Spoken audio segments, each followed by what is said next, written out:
I think it's a very challenging time for manufacturers in general. It's hard to know which way to move and when with the situation we've got with tariffs and general global uncertainty. I know a lot of companies were struggling with that. Certainly, though, we do see companies still moving forward with their really important sustainability agenda. We do a lot of work in that space, which is really good still. And again, as you say, digitalization, we've been talking about that for years now, but there are still many companies who need to take even their first steps. So at the top end, there's some absolutely outstanding companies doing amazing things, world leading. As you go through the broader manufacturing base, I think it's no secret that it's well documented that some of the particularly smaller manufacturing firms are struggling to adopt these technologies.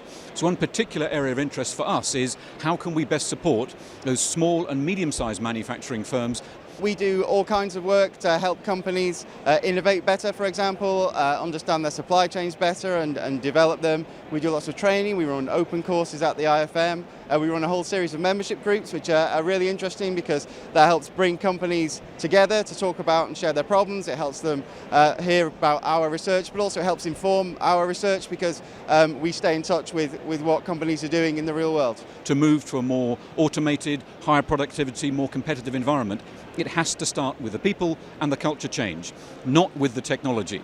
That said, we also need to make sure that we're developing and deploying the most appropriate technologies. It's got to be about working out what the problem that needs solving really is, and then finding the appropriate technology. And the only way you can do that is by having the right people with the right skills in the right place at the right time.